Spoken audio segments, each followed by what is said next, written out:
Today we discuss the bonding in the coordination compound. Bonding in coordination compound.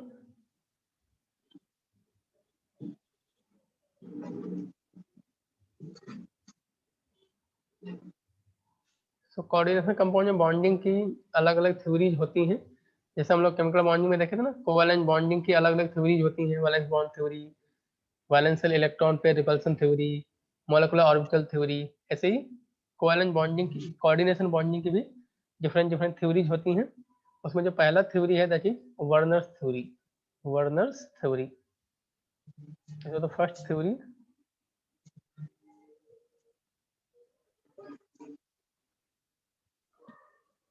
सो हमारे एक scientist थे जिनका नाम था Alfred Werner, and he is also considered to be the father of coordination chemistry. Alfred Werner, he is also considered father of coordination chemistry.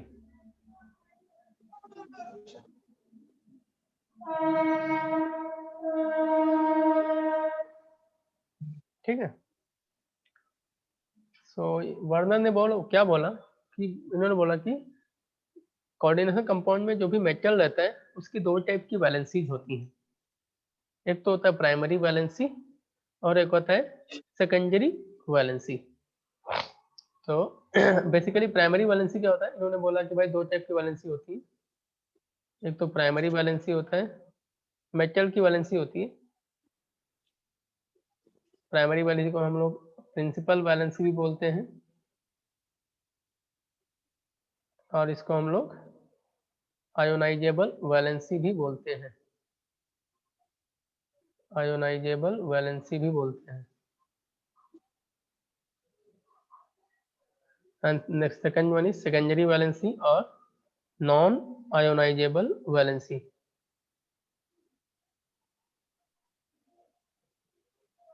Non ionisable valency.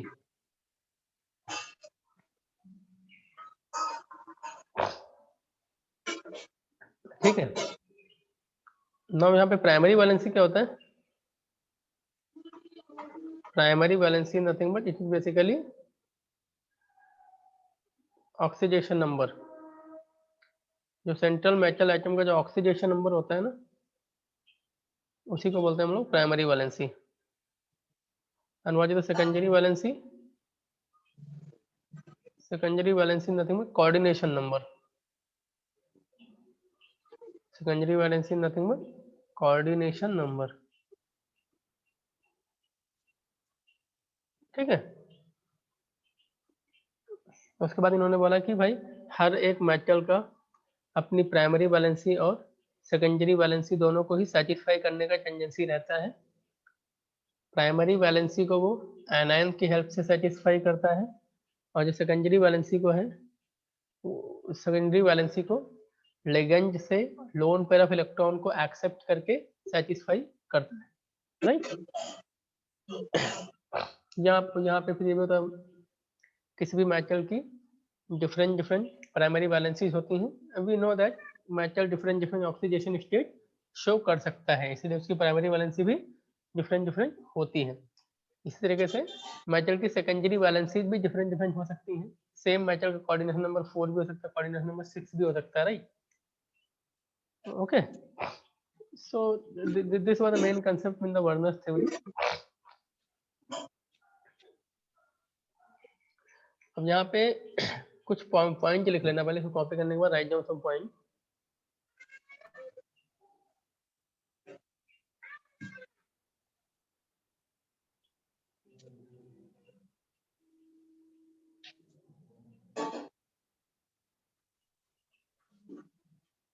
Right down. The secondary valency are directional. The secondary valency are directional, and the presence of secondary valency give rise to stereoisomerism in complex. And the presence of secondary valency give rise to stereoisomerism in complex. Give rise to stereoisomerism in complex.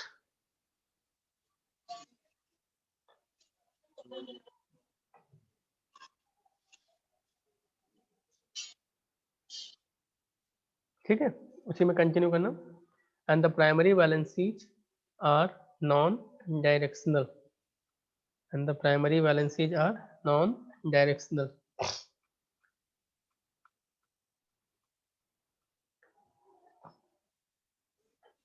ठीक है, इसका मतलब तो इसका meaning तो आपको clear हो ही रहा होगा। मुझे पता है ना कि जो कोऑर्डिनेशन नंबर होता है तो लाइगेंड एक पर्टिकुलर डायरेक्शन में आके ऐड होते हैं और उसकी वजह से हमारा कोऑर्डिनेशन पॉलीहेड्रा बनता था, right? Getting my point? Primary valency क्या है? वो तो बस एक ऑक्सीडेशन स्टेट होती है, तो उस चार्ज को सेटिस्फाई करने के लिए आयन उससे कनेक्ट हो जाता है, राइट? ठीक है, अब इसको हम लोग ionisable valency and non ionisable valency क्यों बोलते हैं? बिकॉज जो प्राइमरी वैलेंसी से जुड़े हुए आयन होते हैं they are ionizable in nature, but जो कि सेकेंडरी वैलेंसी से जो जुड़े होते हैं उनको आप आयोनाइज नहीं कर सकते। हमको पता ना कोऑर्डिनेशन कॉम्प्लेक्स के अंदर जो लाइगेंड जुड़े होते हैं वो आयोनाइज नहीं होते, जबकि जो उसके स्क्वायर ब्रैकेट के बाहर वाले जो आयन होते हैं उनको हम आयोनाइज कर सकते हैं बिकॉज वो आयन प्राइमरी वैलेंसी से कनेक्टेड हैं, जबकि जो कोऑर्डिनेशन कॉम्प्लेक्स के अंदर वाले जो लाइगेंड हैं वो सेकेंडरी वैलेंसी को सेटिस्फाई कर रहे हैं, इसीलिए इनको हम लोग ionizable and non ionisable valency बोलते हैं। ये पॉइंट लिख लेना। The ions attached to primary valency possess ionizable nature. The ions attached to primary valencies possess ionizable nature. The ions attached to primary valency possess ionizable nature, whereas ions attached to secondary valency, whereas the ions attached to secondary valency do not ionize when the complex is dissolved in solvent. Whereas the ions attached to secondary valency do not ionize when complex is dissolved in a solvent.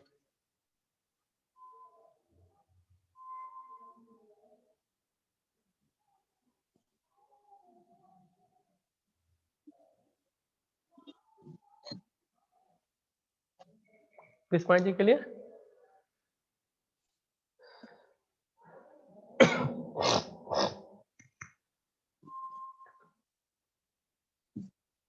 Okay. Now Alfred Werner cobalt trichloride and ammonia का use करके एक addition compound बना रहे थे। Cobalt trichloride and ammonia की help से addition compound बनाने की कोशिश कर रहे थे और ये कंपाउंड बनाते समय ही उन्होंने कोऑर्डिनेशन कंपाउंड की डिस्कवरी की थी। तो this was the original experiment जिसमें कोऑर्डिनेशन कंपाउंड का डिस्कवरी किया था अल्फ्रेड वर्नर ने। जब इनको यूज करके वो एडिशन कंपाउंड बनाने की कोशिश कर रहे थे तो उनको बहुत सारे कंपाउंड मिले। कौन कौन से कंपाउंड मिले देखो। जब वो इनको मिक्स करके बनाने की कोशिश कर रहे थे then he got 4 kind of compound. COCl3.6NH3, let us से इसको A बोल देते हैं। नेक्स्ट कंपाउंड वर्ड COCl3.5NH3 तो B बोल देते हैं। नेक्स्ट कंपाउंड वर्ड COCl3.4NH3 इसको 6 बोल देते हैं, सॉरी C बोल देते हैं। And next one is COCl3.3NH3। तो बेसिकली व्हाट वाज दिस, इसमें तीनों के तीनों ये ऐसा है CONH3 whole 6 and Cl3। Next वाला क्या है CONH3 whole 5 Cl and Cl2। एक Cl अंदर चला गया। नेक्स्ट वाला है CONH3 होल 4 Cl2, एक Cl बाहर आ गया, and this one is CONH3 whole thrice Cl3,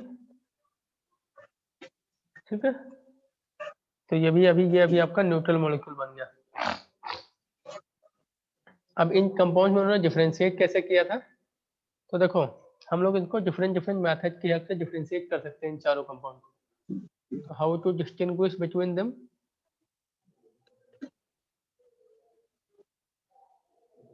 how to distinguish, तो सबसे पहला है कॉलिगेटिव प्रॉपर्टी मेथड।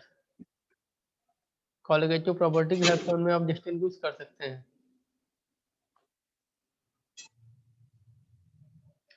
तो देखो ए का वांट ऑफ फैक्टर कितना आएगा, फिर मैं वांट ऑफ फैक्टर की वैल्यू निकालता हूँ।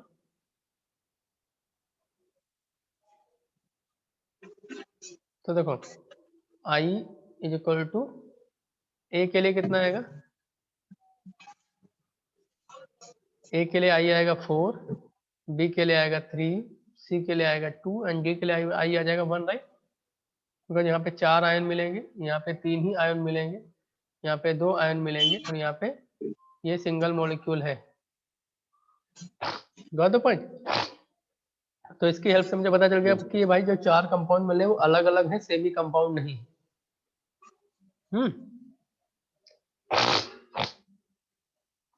इस पे बेस हमारा क्वेश्चन भी कई बार जेई में आ जाता है, न्यूमेरिकल क्वेश्चन पूछ सकते हैं। आपको आई का वैल्यू दे सकते हैं, पूछ सकते हैं कौन सा कंपाउंड है इनमें से ना।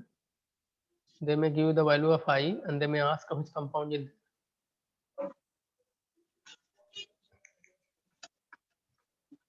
ये कॉपी कर लिया। Yes sir. फिर हम लोग इलेक्ट्रिकल कंडक्टिविटी के बेसिस पे भी बता सकते हैं कि 4 कंपाउंड जो मिले थे, बेसिकली ऐसा था, वर्नर को पता कैसे चला कि 4 अलग अलग कंपाउंड मिले हैं, तो कैसे उनको डिस्टिंग्विश करना है उसके लिए मैं आपको अलग अलग मेथड बता रहा हूँ। तो वांट ऑफ फैक्टर अलग अलग आ गए। सेकंड जिनमें इलेक्ट्रिकल कंडक्टिविटी निकालूं, तो इलेक्ट्रिकल कंडक्टिविटी भी अलग अलग आ जाएगी।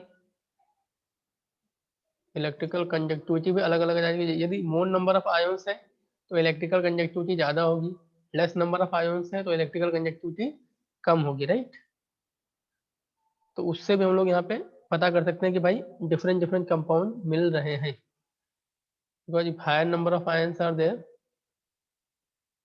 Higher number of ions more conductivity, right.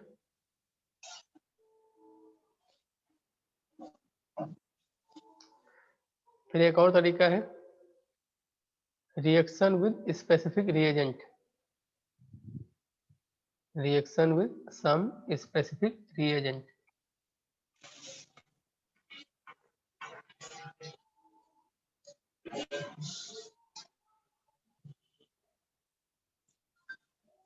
जैसे मैं ऊपर जो कंपाउंड मिल रहे हैं उसका मैं एक्सेस AgNO3 के साथ रिएक्शन करा देता हूँ। तो मुझे पता है Cl माइनस है, उसका जब आप AgNO3 के साथ रिएक्शन कराते हैं तो क्या बनता है, AgCl का प्रेसिपिटेट बन जाता है। तो यहाँ पे मैं A:B:C:D, तो इसमें AgCl के मोल्स का रेशियो क्या रहेगा, A में बनेंगे 3 मोल, B में बनेंगे 2 मोल, C में बनेगा 1 मोल एंड D में 0 मोल। तो मुझे प्रेसिपिटेट का क्वांटिटी अलग अलग मिल रहा है या मोलर रेशियो प्रेसिपिटेट का अलग अलग है, तो उससे भी हम लोग बता सकते हैं कि भाई डिफरेंट कंपाउंड है, राइट। ये बात समझ आ गई कि नहीं।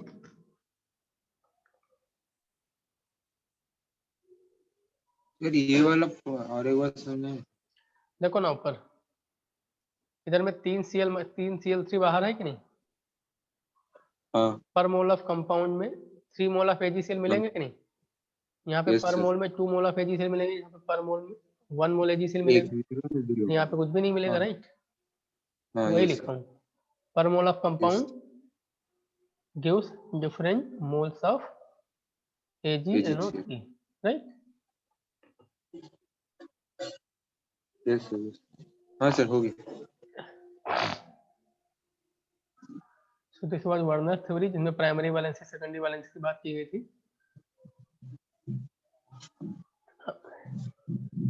नेक्स्ट हम लोग डिस्कस करेंगे valence bond theory. Valence bond theory, VBT,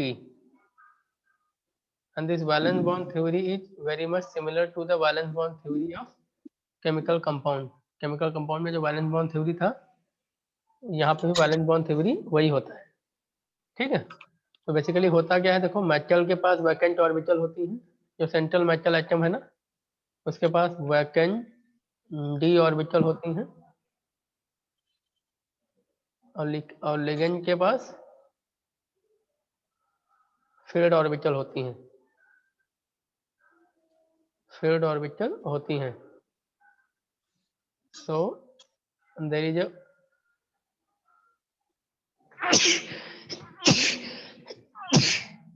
sorry, there is a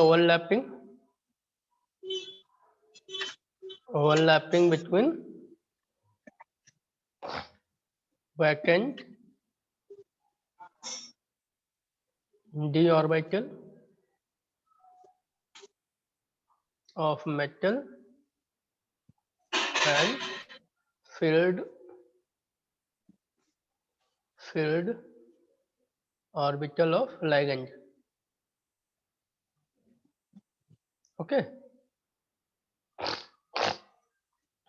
giving rise to different hybridization, giving rise to different hybridization।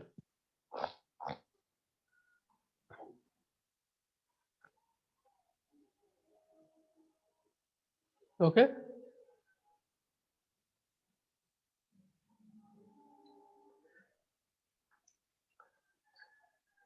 अब यहाँ पर जैसे मेटल है तो मेटल को लिगेंड पूरा लोन पे दोनों डोनेट कर देता है, इसलिए बॉन्ड कैसा बनता है, यहाँ पे बॉन्ड कोऑर्डिनेशन बनता है।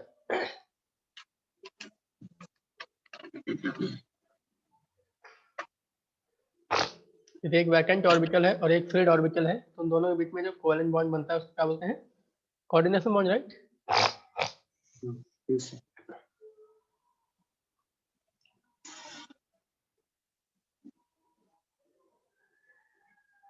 ये कॉपी कर लिया। Yes, sir.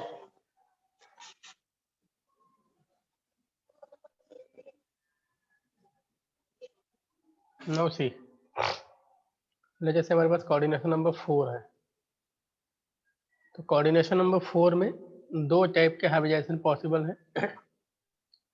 एक तो sp3 होता है, एक होता है dsp2। ठीक है, तो sp3 हाइब्रिडाइजेशन में ज्योमेट्री कैसा होता है, इसमें ज्योमेट्री होता है टेट्राहेड्रल। ओके, एंड टेट्राहेड्रल हो तो टेट्राहेड्रल ज्योमेट्री है, it will not show, it doesn't show geometrical isomerism, because tetrahedral में सारी ही पोजीशन इक्विवेलेंट है, तो जीआई नहीं शो करेगा, राइट। एंड डीएसपीटी कैसा होता है, ये स्क्वायर प्लेनर होता है, तो ये जीआई शो कर सकता है, it can show geometrical isomerism. Similarly coordination number 6 है, तो कोऑर्डिनेशन नंबर 6 में भी दो हाइब्रिडाइजेशन पॉसिबल है, एक तो होता है sp3 d2 और एक होता है d2 sp3।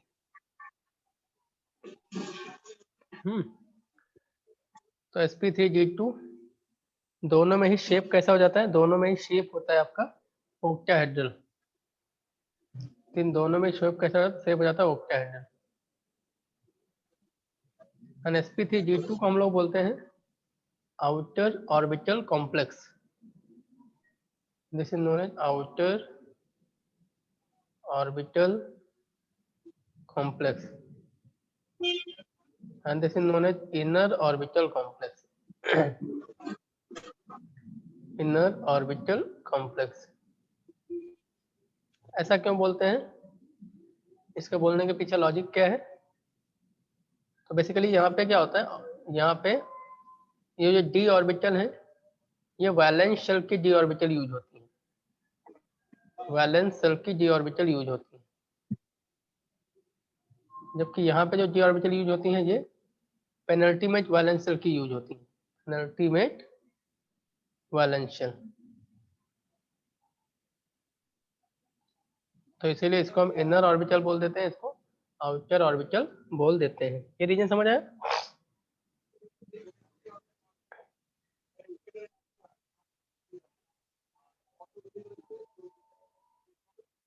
ठीक है, ये कॉपी कर लिया। बस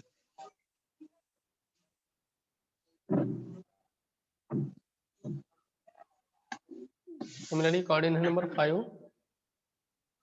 Coordination number 5 is not that common. 4 and 6 ही सबसे कॉमन रहता है। तो कोऑर्डिनेशन नंबर 5 में भी दो हाइब्रिडाइजेशन पॉसिबल है, आइदर sp3d और dsp3।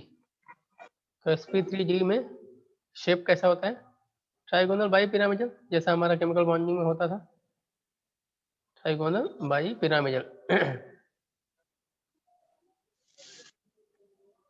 एंड dsp3 में कैसा रहता है? इसमें स्क्वायर पिरामिडल हो जाता है, स्क्वायर पिरामिडल।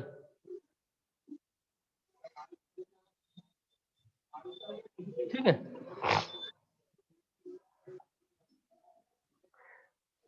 अब यहाँ पे क्या है बेसिकली, जैसे हमारा कोऑर्डिनेशन नंबर 4 है, हाइब्रिडाइजेशन sp3 होगा या dsp2 होगा। कोऑर्डिनेशन नंबर 6 में हाइब्रिडाइजेशन sp3d2 होगा या फिर d2 sp3 होगा। सिमिलरली कोऑर्डिनेशन नंबर 5 में हाइब्रिडाइजेशन sp3d होगा या फिर dsp3 होगा। ये डिफरेंशिएट करने के लिए केवल वैलेंस बॉन्ड थ्योरी की हेल्प से आप इसको डिफरेंशिएट नहीं कर पाएंगे। ठीक है, only with the help of valence bond theory we can not differentiate between these two hybridisation. तो इसके लिए मुझे कुछ और एक्स्ट्रा इंफॉर्मेशन की जरूरत पड़ती है। तो by using only valence bond theory we can not exactly tell the hybridisation, we need some additional information also. जैसे we may need the value of magnetic moment, we may need the geometry of molecule, और we may need whether it exhibit isomerism or not। इस type के कुछ additional datas की जरूरत पड़ जाती है इन हाइब्रिडाइजेशन में डिफरेंशिएट करने के लिए। तो हम लोग कुछ क्वेश्चंस करेंगे, उससे आपको क्लियर हो जाएगा ये। ठीक है, जैसे for example let us say I have NiCN4